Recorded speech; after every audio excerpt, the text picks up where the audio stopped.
This week, the story of one man who has dropped everything in his life, moved to a different country, and is spending 14 hours a day, 7 days a week to pause AI. Now my goal, I think 14 hours a day, I think that's manageable given the circumstance, given the environment. So that's what we are looking at now. I want to test to push my limits, trying to be a truth seeker when the truth could really, really suck. That's hard. But it matters if you want to find a strategy that would actually have impact.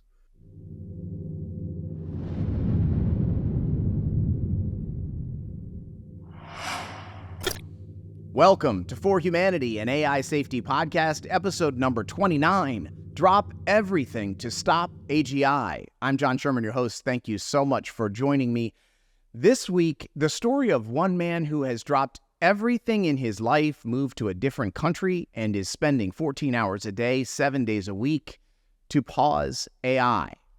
This is the AI safety podcast for the general public. No tech background required. This show is solely about the threat of human extinction from artificial intelligence. Please like, share, subscribe, tell a neighbor, and donate if you can so that more people can hear the messages this podcast is all about. You can also email me at forhumanitypodcast@gmail.com or leave a comment. You are helping me build this show and audience, and I am very grateful for that. Before we get to this week's interview, let's talk for a minute about what a crazy week in AI this past week has been. And then at the end of the show, I have a little bit of a cool story for you. So first, we had OpenAI releasing their new model, ChatGPT 4o, which is basically the movie Her made real. An AI you can talk to conversationally quite well, among other things. But then the real fireworks started. Where is Ilya Sutskever? The infamously disappeared OpenAI chief scientist reappeared for just a moment this past week, only to resign. And then the head of OpenAI's super alignment team, the laughably, ridiculously branded project that alleged it could achieve AI alignment in just 4 years, resigned as well. And then a few days later, Jan Leike, the now former head of super alignment at OpenAI, went on Twitter to tell the world why he resigned. This should have been the lead story on every news channel on Earth the moment it hit Twitter. The company making technology its CEO openly admits could kill all life on Earth had the guy in charge of safety publicly quit, alleging that company doesn't value safety enough. This is a very big deal. Here is what Jan Leike said on Twitter. Stepping away from this job has been one of the hardest things I have ever done because we urgently need to figure out how to steer and control AI systems much smarter than us. I joined because I thought OpenAI would be the best place in the world to do this research.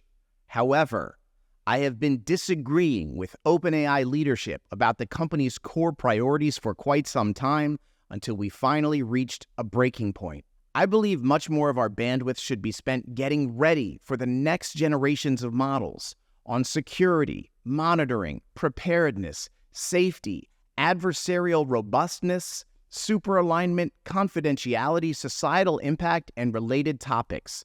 These problems are quite hard to get right, and I am concerned we aren't on a trajectory to get there. Over the past few months, my team has been sailing against the wind. Sometimes we were struggling for compute, and it was getting harder and harder to get this crucial research done. Building smarter than human machines is an inherently dangerous endeavor. OpenAI is shouldering an enormous responsibility on behalf of all of humanity. But over the past years, safety, culture, and processes have taken a backseat to shiny products. We are long overdue in getting incredibly serious about the implications of AGI. We must prioritize preparing for them as best we can. Only then can we assure AGI benefits all of humanity. OpenAI must become a safety-first AGI company. This is not a canary in the coal mine moment. This is the director of safety for the mining company saying that mine over there is getting ready to fucking explode. OpenAI's blind ambition and suicidal recklessness are now laid bare for the whole world to see. That's why, outfit change, I am thrilled to be a part of Pause AI. Check out my new t-shirt that came in the mail. I have more merch on the way. I'll put a link to the Pause AI merch store in the show notes here. Get some for yourself. Pause AI is the leading global organization fighting to keep my kids from being slaughtered by AI. I mean that absolutely literally. I read on Twitter this week, and I love the sound of it, that the Pause AI movement within a few years will become the single largest mass movement in human history. If you're watching or listening to me right now, you are in on the ground floor of this movement. But if we're going to save ourselves from the danger people like Jan Leike see so clearly, we're going to need to grow Pause AI exponentially and fast. Which brings us to this week's interview. Chris Gerrby is the new Chief Growth Officer for Pause AI. I first met Chris on the Pause AI weekly action meeting on Discord. It's at Thursdays at 2 p.m. Eastern Standard Time, U.S. time. Please come to this weekly meeting and say hi. I'm there most weeks. Lots of folks are there. Learn how you can join and help. There will be a link in the show notes to that. I was thrilled this week when a new person showed up in the Discord and said they first heard about it on the For Humanity podcast. That was awesome. Don't be shy. Come to the meeting and join our cause. So a week or so ago, Chris Gerrby put all of his belongings he cared about in a backpack, and he left his native Sweden and moved to England, where he is right now working more than 100 hours a week on growing Pause AI and saving my kids, as well as all the puppies and kittens and anything else you care about on this earth as well. What an inspiration. Here is my interview with AI safety hero, Chris Gerrby. Yeah. Chris, welcome to the show. So glad to have you.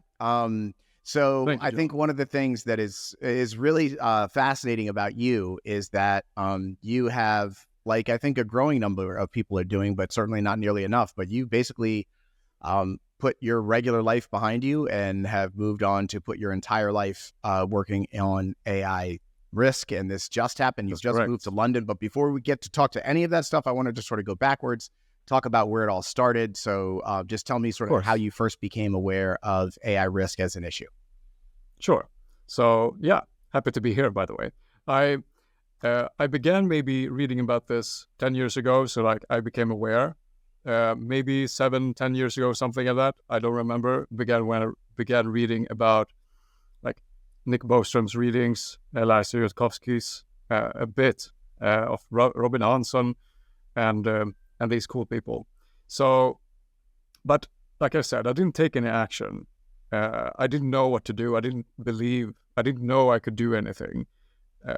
It's not obvious that you can do something, but apparently you just, like, from my perspective, I just did a bunch of things and it worked out. Like I learned during the process, and I made mistakes to be expected. But yeah. So tell me about those things. Like, let's go into it. What was the first thing you did? Right, you're like a guy who's like, I recognize AI risk as a thing. I'm just a Swedish citizen living in Sweden. What can I do? What was step one? Yeah, what can I do? Yeah. So I was invited to the EA community in Stockholm, and then I began taking initiative, and I initiated this Stockholm Center for AI Safety group. It's basically a very small community of engaged people, and they have weekly meetings. We had a few seminars. We had a reading group. We've run the AISF course, Artificial AI Safety Fundamentals, both governance and alignment. And that's kind of on the local level. And that's also kind of where it all began. So that's it. And now the community Yeah, so you still start there. lives on. And you talk about the number of people that you got involved in this, because I think it's a pretty impressive number from what I've heard. And just, I know other people that are all over the world trying to create small pockets of awareness. I've known people that look to you and what you did in Sweden and are like, what did Chris do? It's pretty cool. Right. Yeah, I'm also a bit surprised by how well it worked. So Stockholm Center for AI Safety, that's the local community. And that's, it doesn't happen very much there. People are meeting there and, it's more a cozy thing. It's not really productive. But the thing that I feel is successful is AI Safety Collab.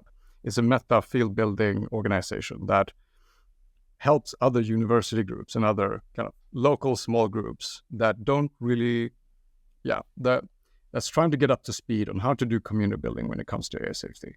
So we, in 2023, October, I initiated, together with my colleagues, the first iteration of AISF, where we basically called upon the Nordic community and a few other countries in the EU to run the AI Safety Fundamentals course together with us.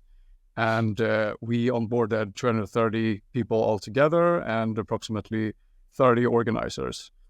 And going forward 3 or 4 months, we initiated the next round, and this round is kind of ongoing. And then we onboarded approximately 400 or 500 more people and 70 or 60 other organizers. So our main beneficiaries... That is amazing. So we're talking like almost 100 organizers and 800 citizens? 700, yeah. Yeah, that's correct. Really impressive. Thank you. Yeah, really amazing. Like if everyone in their town could get 100 organizers and 700 citizens, we'd be in a different place, right? So I think, certainly what you did is really interesting. What is the status of that community now? Like, what do they do today? What are they doing, sort of on an ongoing basis to help advance AI safety awareness? Yeah, so first iteration or first round and then second round was initiated maybe 5 months ago under Annette Morvik Nielsen, and she pulled in these 400 or 500 more people. And I'm so lucky that she basically took the ball of AI Safety Collab. So it's still ongoing and we are professionalizing. So I expect this project to continue existing. Amazing. Is there something about Sweden that was like more open to AI safety conversation? Is there I don't anything think so, sort of at all? I think, we just came up with a business model that kind of worked. So, it's so easy. We just provide value to other group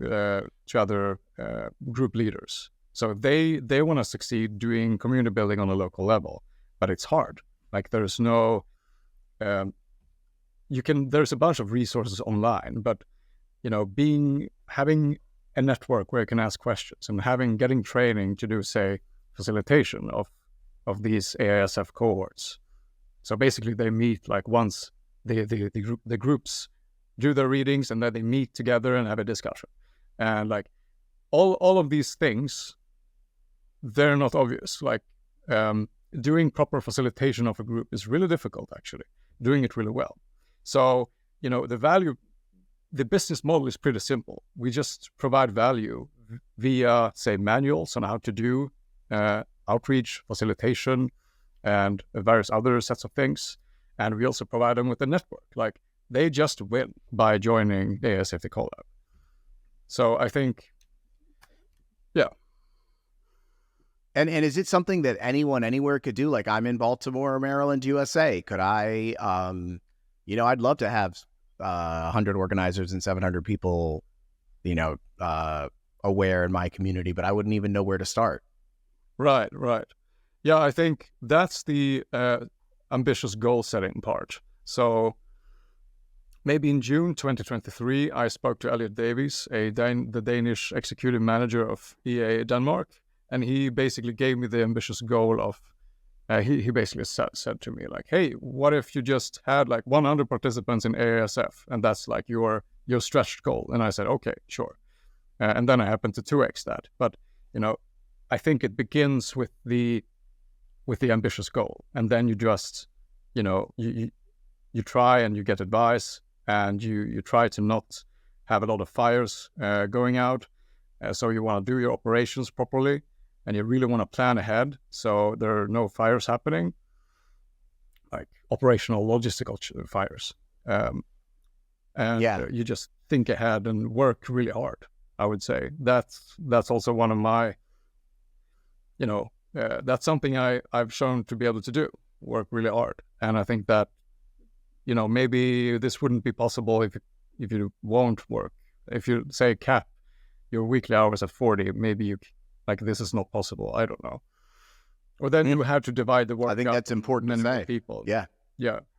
I think that's important to say. I don't think that this would come from 20 hours or 40 hours if just one person did this. Sure. And have you noticed that with that original group, is there sort of a viral effect, like a force multiplier? Like you have, these 700-800 people that are now involved in this. And, the ideal chain would be the citizens get upset, they voice it to the politicians start to enact change starts to happen, regulation starts to happen, and things, start to get better. The sort of the full loop. Have you seen that full loop take shape there, where the citizen involvement has led to sort of political action? I haven't seen it, and that wasn't the purpose of AI Safety Collab either. That's what I'm moving into now with Pulse AI. But the idea for these local groups, so imagine that you have a local group and you want to have some outputs, hopefully, from the group, and your group, you want your group to have some impact, like ideally, even though it's really hard to do that on a local level. I think that should be the goal. But influencing, say, the political conversation where it matters, I think, is difficult, and that's also why I moved towards Pulse AI and I pivoted my career towards more direct methods, because I think that if we have less than 10 years, which I like until AGI, then I think it makes sense to maybe not funnel resources into alignment, since we even have we even have surveys now from alignment researchers. This is pretty fresh news, by the way. We have now survey on alignment research, and they don't really believe that we're on track on solving alignments. So yeah. But what I've noticed is that people, it's really cool that I've influenced so many people and made so many people's lives hopefully better with this. So I suppose that's what I noticed. Paved the way for them to do the thing that they originally wanted to do local community building. Sure. And how about this, just even on an individual level, because I think this is something that I struggle with, and probably most people that watch and listen struggle with, is even on an individual level, when you take someone who is totally unaware of this and you make them aware of it, right? You've really sort of given them the shittiest day of all time, or week or month, or however long it takes them to sort of process what it is. How do you deal, and how does your team deal, deal as the word is spreading to these additional circles with that literal person-to-person, I just ruined your day, week, month vibe? Yeah. So coping is a big thing in AI safety, I think.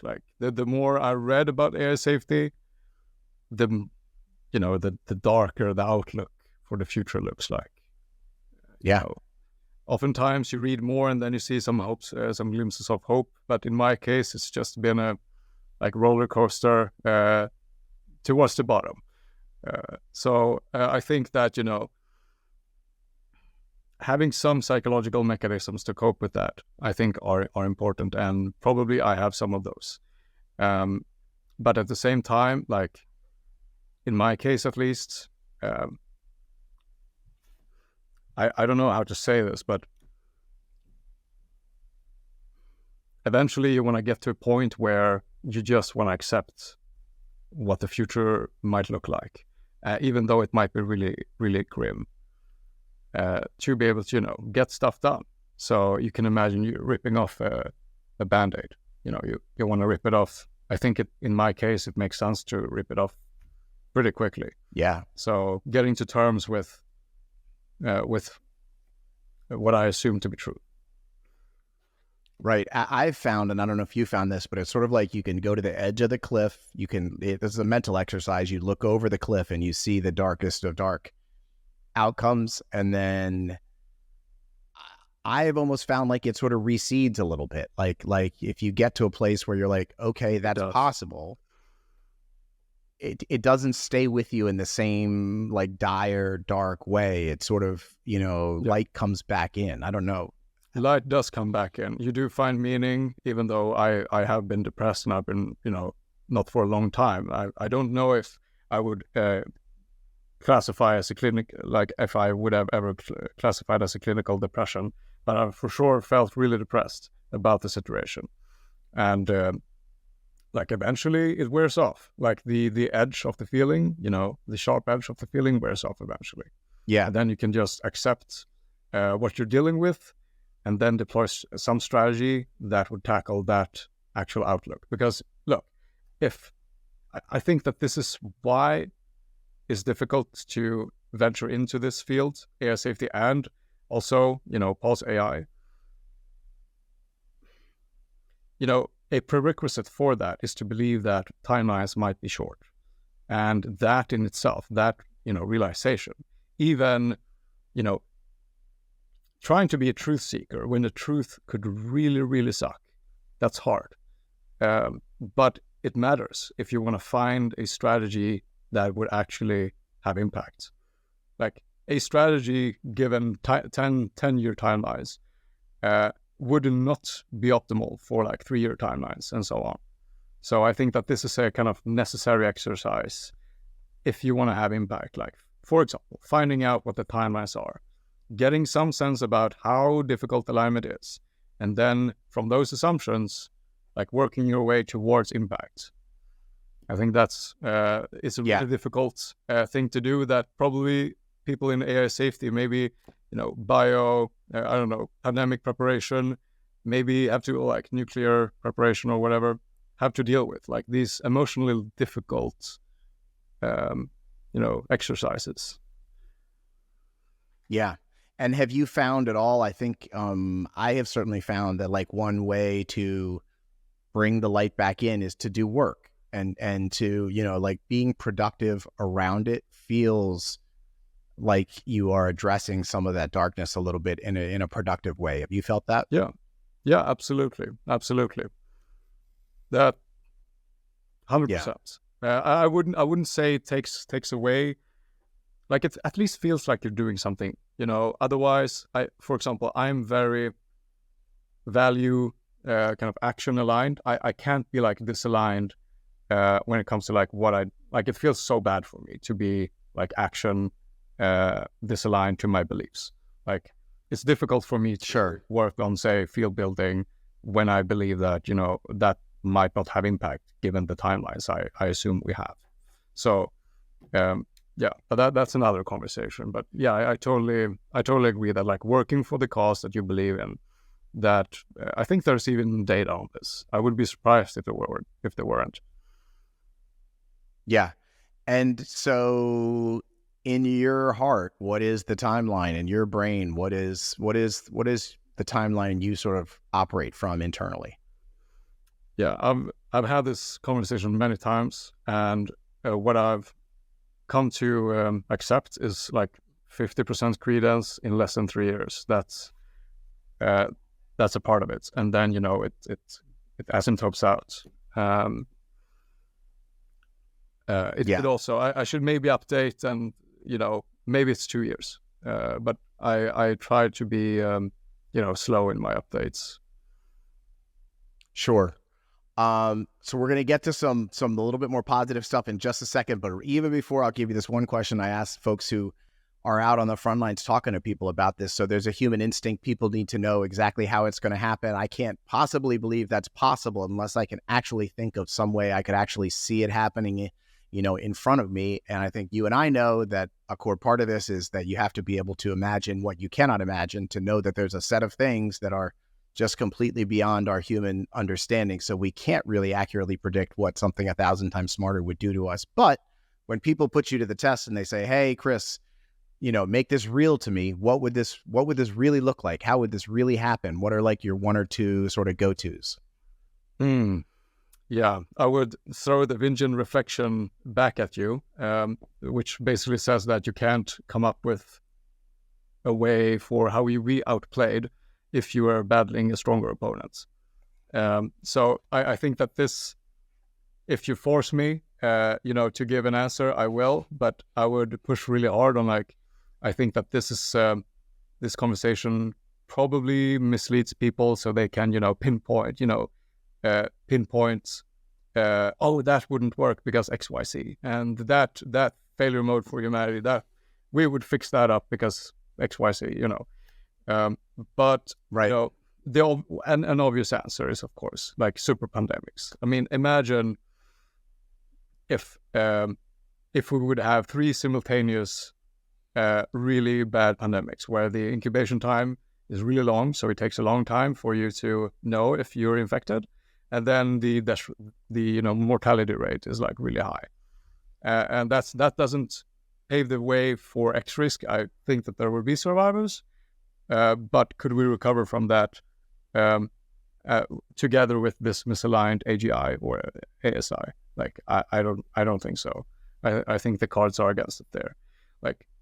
A more interesting question I find is when is the moment where humanity loses its control? For even though humans woke up tomorrow and okay, we will not accept superintelligence. If everyone just woke up tomorrow, then what does it look like? When do we lose control?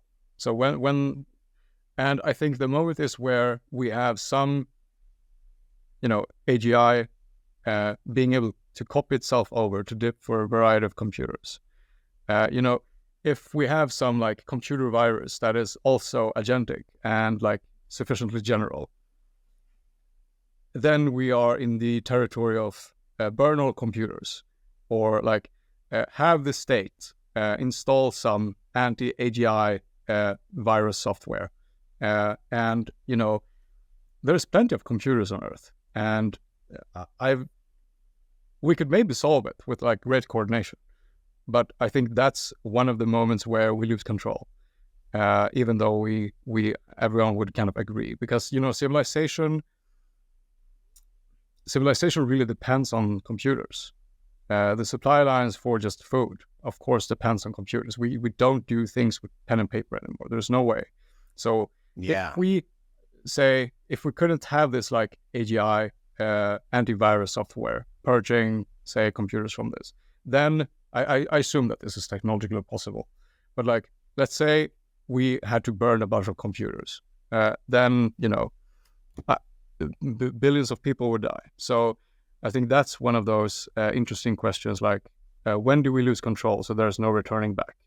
And those are one of the answers, I think. And what do you, because this is certainly one of Ellie Yudkowsky's belief, is that the date you lost control may not be the date you lost control, right? That Right. There could be sort of a period, a years even, of just stealth control, where we would be going along thinking, we've got this thing under our control, and in the background it is doing things we are unaware of, and we are very much not in control. I think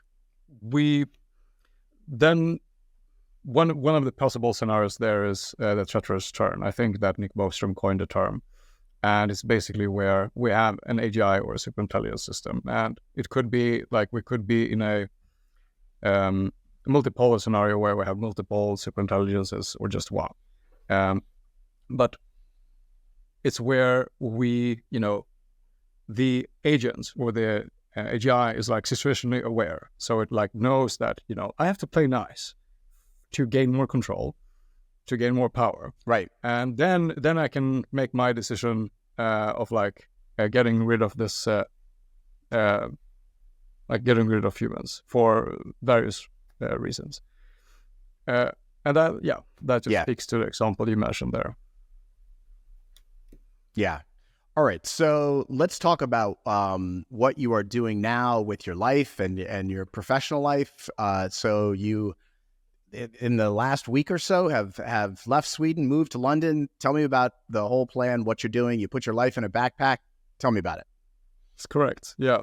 So I didn't move to London, but I moved to Blackpool. So, and it's been a really intense journey. I think I'm finally getting, I'm getting settled in here.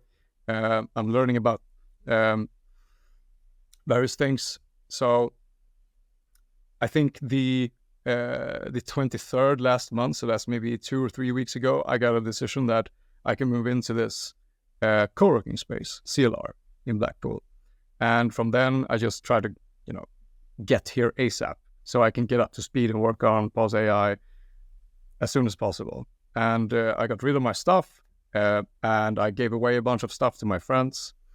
I don't think I'll need it anymore, So I basically came here with a pretty big backpack. I did have a bunch of clothes with me, but that's it. It's a big backpack. It's not a small backpack. It was a pretty big. It was almost as big as me, actually. Yeah. So yeah, but it's great. So you've left your whole former life behind, right? And you're waking up every day trying to work, 80 hours plus a week on AI risk. That's correct. Yeah, that's correct. This environment is perfect for me. I sit here and, I get served food. I can pick, we basically have like a big batch of food where you can grab whatever you like. I have my room just 1 minute from my working desk, and I have people here sitting work late hours. So I have some company. So my goal is to work. My previous goal was to work like 80 hours when I did the ASFT collab thing, but now my goal, I think 14 hours a day. I think that's manageable given the circumstance, given the environment. So that's what we are looking at now. I want to test to push my limits, and I know about burnout. Like, people will yell at me like, "Chris, you're gonna burn out." God damn it! I've had this conversation so many times. And my friends know that I get pissed if they mention burnout. So and by the way, like, if you also want to save the world and you think this is like, you also want to work really hard, then I think it makes sense for you to know about burnout in proportion to how much you work. So I know a bunch of burnout. I know a bunch of it. So I know that, what the early symptoms look like. But yeah. Okay. So, and are you taking any weekend days, or are you going 14 hours a day, 7 days stacked? Every day. Man, that is really impressive, Chris. I feel in your debt. I feel impressed. So what are you doing for 14 hours a day? You are the chief growth officer of Pause AI. Walk me through sort of like your 6-month wish list. Yeah. So the title is really, really cool, I think. It kind of rhymes really well with what I've been doing in the past. So I feel that I do have some merits to this title.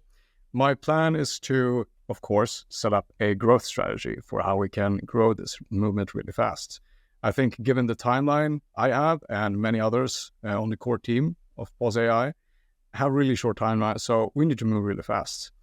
I think, we want to learn a bunch of what others have done in the past and basically not reinvent the wheel to any degree. But then on top, I think we need to look at strategies that scale really, really well. So that's what I will look at, like how to make the organization scale. And with like more members, how do we put those members to work? Like, how do we mobilize in somewhat of a coordinated fashion? Because like controlling a fast-growing movement, I think, is really hard.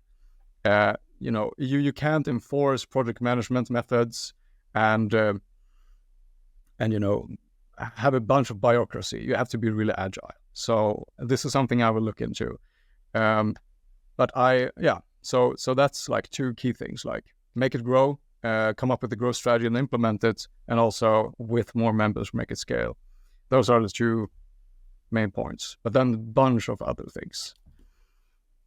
You are in this sort of effective altruist community that you're there now, and obviously the origins of AI safety come from the effective altruism movement. My question is, I have a lot of concerns about some of the ways that the EA movement looks at the techniques that move the public on big issues, right? So my understanding is that the EA community believes that advertising, marketing, public relations, all that kind of stuff is sort of like, in the worst view, lying. In maybe a milder view, it's presenting an impure argument. I am of the belief that if that's lying, we need to be doing a lot of lying and a lot of impure argument and like advertising, marketing, PR, all of it to change people's minds. But, talk to me about that. Talk to me about the techniques that work traditionally to move the public, and maybe the EA perspective on that. Sure. So I don't know much about what EA has of opinions about marketing, but I can imagine that they might not like this very much. I know that in one of their manuals on how to do local community building, so say on a university level, you want to be careful about outreach because you could grow your group too fast. It could be so that you get such an influx of members, so you lose your group culture. And I do believe that this is a worry that should be taken into account. But my general vibe is that probably resonates with yours. But I think I really believe in absolutely. My marketing, PR, that is super important. We want to move fast. We want to tap into all various sorts of techniques that we can. And, if you want to move really fast, I don't think it makes sense to be perfectly ethical. I don't think you should go over some some threshold of being unethical, of course. We don't, for example, we have a strong policy in Pulse AI, no violence. If you propose violence, even as a joke, you get kicked out the second time you do it. But at the same time, I think we need to move fast. I don't think we can be ethical angels. Totally. Yeah. What about other movements in history? Are there other movements that you look to learn some of these lessons about, best practices of ways to move large groups of people? Like, do you look to the civil rights struggle or to climate or gay rights or any of the sort of struggles that have been going on for the last, 50, 70, 100 years? Where do you take lessons from? Yeah, I think I'll take lessons from, fast-growing movements and look at what techniques they've used, and then just seeing if we can use these techniques for Pulse AI. I was pretty lucky when I initiated AI Safety Collab because, I didn't have to deal with marketing. I just came up with a model that was useful to people. And it's, so then you just push out the information to people that, hey, we exist, and this is the value proposition to you. Then you don't have to deal with marketing. But I've dealt with marketing a bit, and I know it's a pain. Like LinkedIn and Facebook ads, I know that those are, you can dive pretty deep into the details of those. But it's exactly what you're saying, learning from past successes in history, looking at what the really fast-growing movements have done, and then reusing that. Sure. This is an issue that has come up in the Pause AI Discord this week and maybe last week as well. But it's sort of how do we decide which is the most effective argument? And if our real concern is existential risk, but we believe that job loss or terrorism might be a faster tool to get more people interested, how do we make the choice of which argument to pick up for which audience at what time? This is a real challenge. What are your thoughts? Yeah, I think that this is definitely a conversation to have strategically. But my short answer would be we really want to talk to each audience we want to tailor the communications to each audience pretty carefully. I think that probably religious people would be interested in our mission, and likewise taxi drivers and artists. But should we suggest X risks to any of those, or could we just onboard them without mentioning X risk? I'm not sure, and this is more research is needed on this question. But I think that X risk is a really big pill to swallow for people. Yeah, you kind of need to have a prerequisite for accepting short timelines and AGI or superintelligence doom, or the other plethora of other problems. If we forget about doom for a moment, then you need to kind of have an existential crisis. Like a prerequisite for accepting X risk is to kind of have an existential crisis.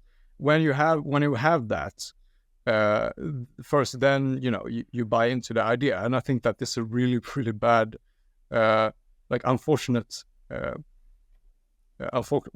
way of gaining members.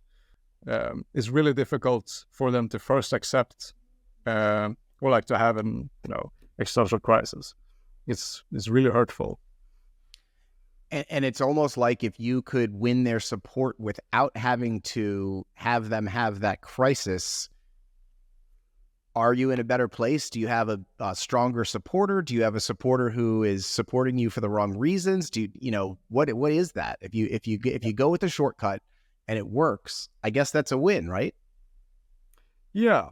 So it's a conditional win. That so the thing we want is just to not have AGI, and if we have AGI, then for the love of God, let's not have superintelligence, given that it's misaligned. Like, I definitely assume it will be misaligned. This is the thing we want. We want a pause, and then by having a pause, we won't have X risk, and we won't have the other plethora of problems coming from this.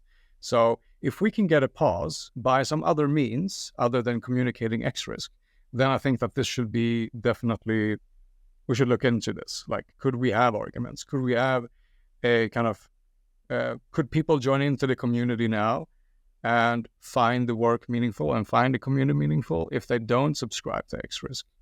Maybe, I don't know.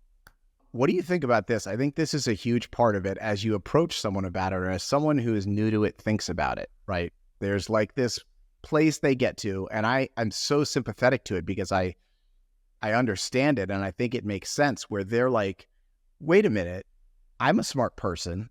I read the newspaper. I watch the news. I look at my phone. How could you know about this thing that no one in my government and no one on my news is talking about that is so important? Who are you to think you know more than I know? This is ridiculous. I'm moving on. I'd be like, you know what? That's a solid argument. Yeah. If I meet that sort of resistance, then I would also probably move on, because, we could have these interesting disagreements, but we need to gain members and allies really fast. And, right. So we want to find the ones that are already aligned with us. I think that's kind of the algorithm we want to shoot for. But if we would meet these arguments like, well, I don't know about this, and I should know if this is such a big deal, like you're mentioning, then I would probably just point them towards the X risk letter by Center for AI Safety. And like, hey, here's a bunch of signees thinking that this actually is an X risk. Yeah. Want to dive deeper? This is another challenge I think we have is that if we're really saying, hey, we think that what these guys are doing is going to end all life on Earth in 2 to 3 years. Why am I going to work every day? Why am I sitting here in this podcast right now? Why are you are doing more than anybody, or more than a lot of people, devoting your life to it. But it's like, why are we not running around the streets, grabbing people by the collar and being like, holy shit, like, we're all about to fucking die. There's a disconnect between the gravity of the argument and the need to continue to live normal life. You know what I'm saying? I lost you for like 1 second there. Could you specify Like the question? there's an urgency. We believe, you and I believe, that, we've got a handful of years here before really bad things happen to all life on Earth. If I was an outsider to this case and I tried to make my case to them, and I wasn't like a rabid dog with foam coming out of my mouth, grabbing them by the collar and being like, holy shit, dude, like, this is really urgent. This is really real. There's a disconnect between the gravity of the case we make and the manner in which we make it. And I don't know, other than running around like rabid dogs, how you would change that. So how do we square that for the public? That's like, if you're really telling me this super horrible thing, but in this sort of mild way, how do I make sense of that? Yeah, I think that's the billion-dollar question. How do we convince people? So,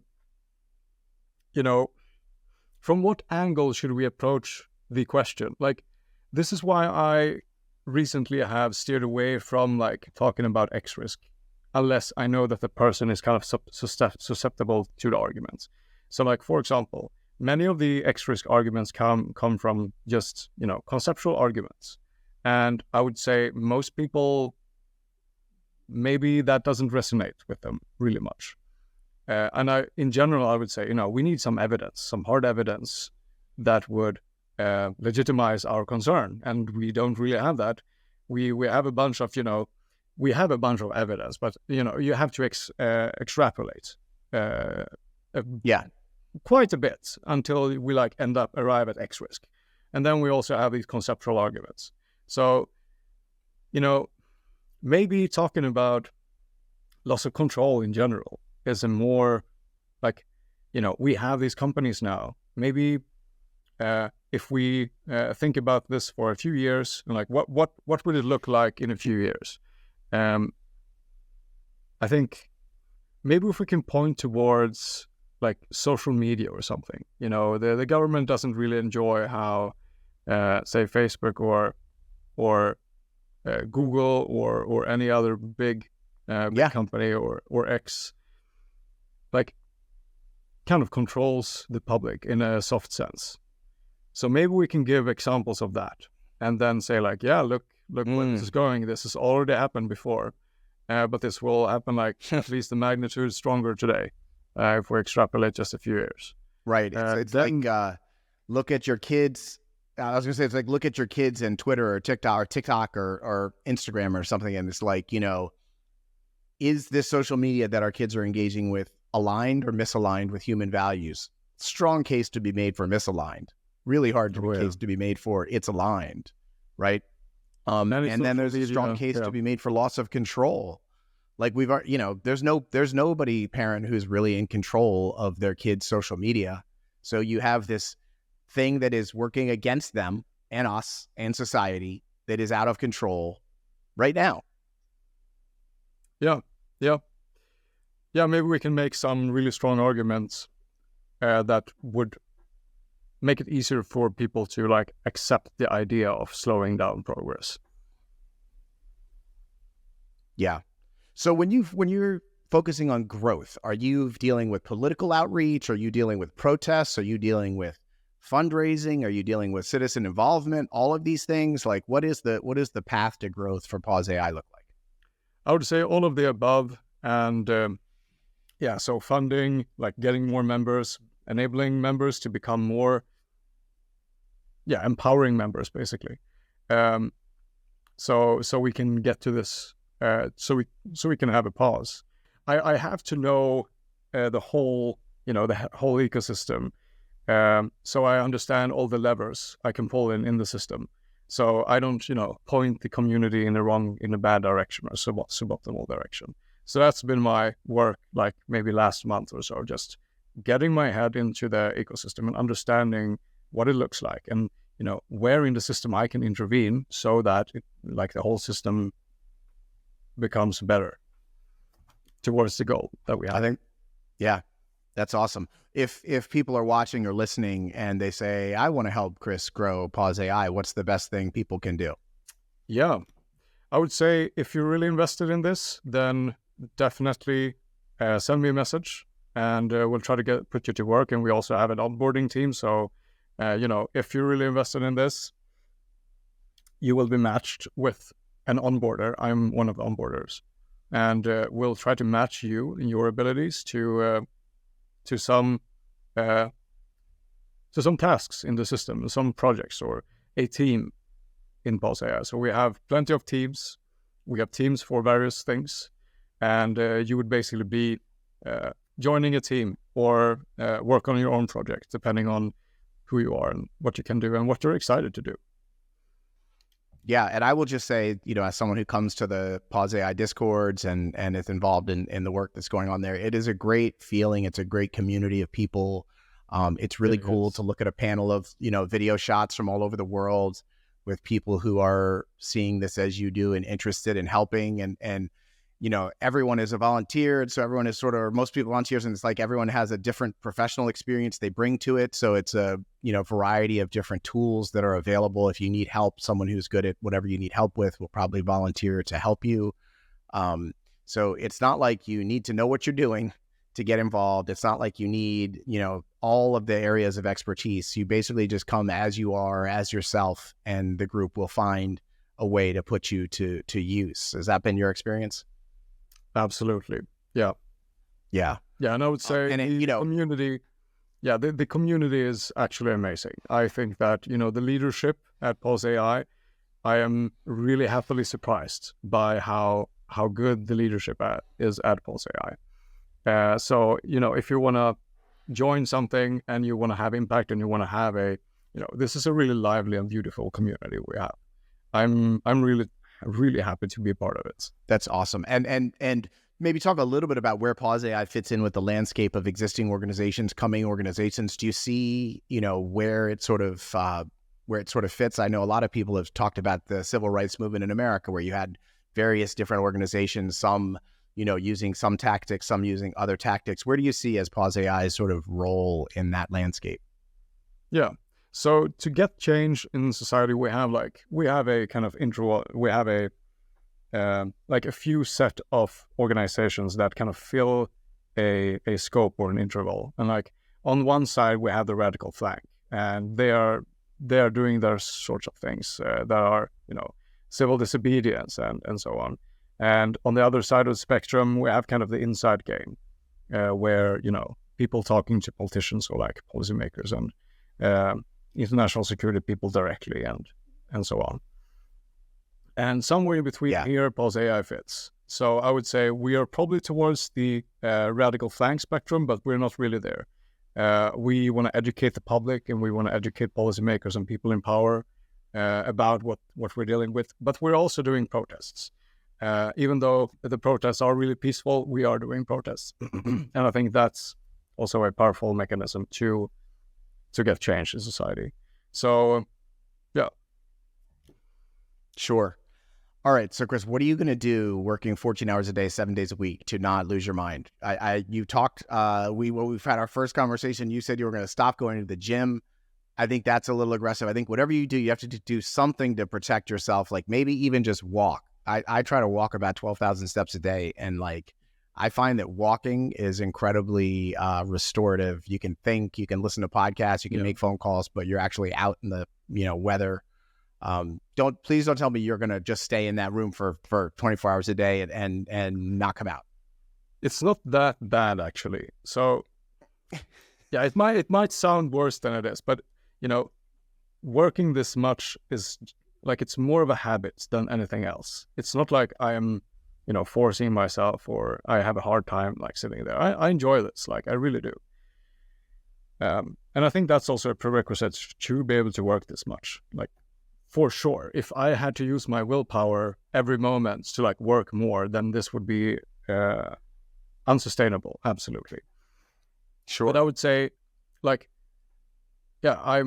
anytime I basically work and I rest, that's it. And when I feel exhausted emotionally or mentally, then I take a power nap, and I find power naps extremely powerful. Seriously, I have my headphones, I have some white noise, I cover my eyes, I don't think about things. I try to not think about things. And then I do that 15 or 25 minutes, and then I can work a few more hours. So it's a continuous, course correcting. I continuously course correct when I feel exhausted. But it's correct. I will probably stop going to the gym. I've been like my dream going back has maybe since I was like 7 or 6 or something. I remember this. I wanted to become a bodybuilder, and I became a pretty decent bodybuilder so far. But now it takes so much time. It takes I spent, if we count all, the additional food you have to eat, going to the gym, being at the gym, obviously, like on a really strict routine, it takes 15, 20 hours a week. And so I can choose of either now I will try out to not maintain my body mass, and I will see how that makes me feel. And of course, if I become depressed about this fact that I'm looking thin in the mirror, or I feel thin, then I will reevaluate this. But so far, so good. I think, I something that inspires me, that kind of enables me to do this, to stop going to the gym or, giving up my dream, is that, if we solve this problem, if we get a pause, an international treaty against superintelligence or AGI, then I will reevaluate my path and okay, nice, I can go to the gym again, cool, and this will happen fairly soon. So one inspirational person for me doing this is Christian Bale. We look at his transformation, going from really a pretty solid bodybuilder down to the mechanist. I think he was super anorexic. I don't know what the clinical term here is, but really anorexic. Yeah. And he just yeah. And then it jumped back up from this anorexic to even more decent bodybuilder. So if I can just bounce back again, if we have solved this problem, perfect. And if that I don't, great news, right? And if we don't solve this, a pause, then I think I'm gonna be screwed anyway. So it doesn't really matter, right? I love it. Listen, I think the whole thing is admirable. I just want to make sure you take care of yourself a little bit. Here's sort of coming into the end here. Let me ask you this. This is a question I've never asked anybody, but what is your P pause? What is your percentage chance that we can actually get a pause? Yeah, it's 1 minus P doom. No. What is my P doom? No, I think... Right, yeah, you could give me... Yeah. Your P doom and your P pause.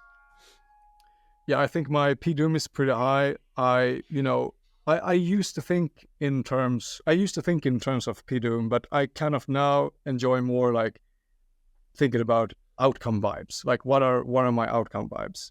And doom is one of the terrible things that could happen from a misaligned superintelligence, and maybe it's the default. I don't know, but there's a plethora of other problems coming from there if we don't die.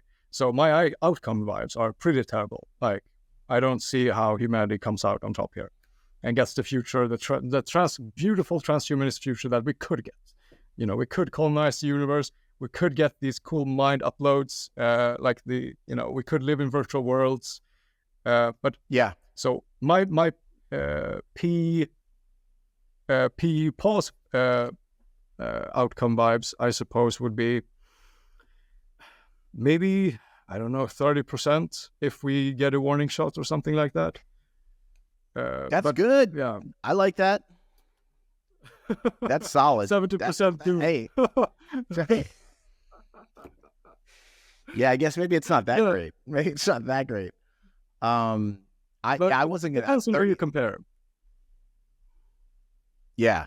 30% pause sounds pretty solid to me. I would certainly take those odds versus some of the people's odds out there, I guess. So let's wrap it up like this. Give me something that makes you hopeful. Give me something that, as you're doing your work, sort of keeps you feeling good. I think it's thinking about my friends that makes me feel really good. Yeah, there's a few people in the world I really love, like of my whole heart. And that those are, it's also they that enable me to work this hard. And I would say, a big fraction of why I work this hard is because of them, because I love them so much. And you know who you are. Yeah, I think good friends are great. And really good colleagues. I would say the same there. Yeah. Yeah, that super resonates with me. For me, the two people I love the most in the world are my two kids, and that, they are certainly at the heart of what motivates all this stuff. So I think that's a really good sort of like place to look to when you are not feeling great and maybe thinking, why am I doing all this? Is to think about the actual humans that drive you. Yeah. Yeah. Awesome. Well, listen, Chris, I wish you all of the luck as you continue your work. I am so impressed and grateful for the work you're putting in and the amount of work you're putting in. And I'm really hopeful and excited to see what you can do growing Pause AI. Thank you so much, John. And I can just mirror your appreciation. Chris is putting in 100 hours a week. So what can you give? All right, going to end the show a little bit differently this week. I am here in my neighborhood in beautiful Baltimore, Maryland. Behind me, you can see the Homeland Lakes. They are just awesome features in our neighborhood designed by the gentleman who designed Central Park in New York, the Olmsted brothers. So want to end this week with a little bit of a story. So I had a viewer who sent an email and said, here's a guest that I think would be really good to have on the show. And he was a pretty famous AI professor in Sweden. So I did, the viewer did an intro email to the professor. And then I followed up and said, hey, I'm John Sherman. This is For Humanity. I'd love to have you on the show. I was absolutely thrilled when this professor emailed back and said, I'm already a fan of the show. I've seen a bunch of episodes and I'd be delighted to come on. That was just so cool. So next week, our guest will be Professor Ole Hagström of Sweden. So as you know, it's 2024, and we don't know how long we have to be here on this beautiful earth. So we end every show with a celebration of life. This week's celebration of life is something that is very personal to me. This is my very own daughter, one of my two kids, the reason why I care about AI safety so much, the reason why I'm doing this show. She starred this week in her high school production of the musical Once Upon a Mattress. She plays a princess from the swamp who has come to the castle to court the very fancy prince. And so this is her song she sings about coming from the swamp. The swamps of home are brushed with green and gold. At break of day,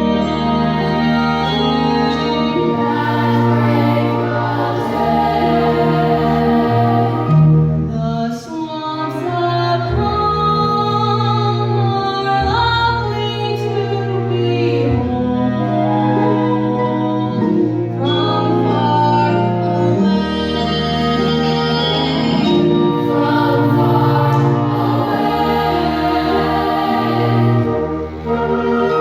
in my soul, my memory, the magic of the blood. I know that blood is thicker than water, but the swamps of home are thicker than blood.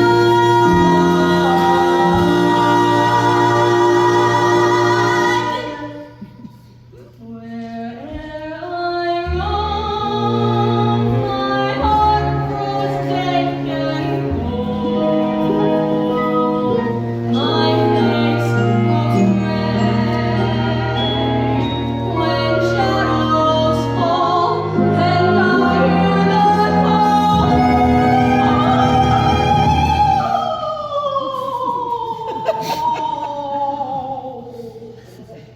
call of the swamp. I hear it calling out, calling back, wherever you think you are from the swamps. You come too far into the bushland. Give up the struggle. Listen to the voice of the swamps.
Okay, before we go back to the little bit I recorded before, I just have to say, how about my beautiful, amazing daughter, huh? She's pretty incredible, isn't she? Okay, my friends, that is all for this week. Remember, AI risk is not someone else's problem. It is yours and it is mine. Quoting Margaret Mead, never doubt that a small group of thoughtful, committed citizens can change the world. Indeed, it is the only thing that ever has. For humanity, I'm John Sherman. I'll see you right back here next week.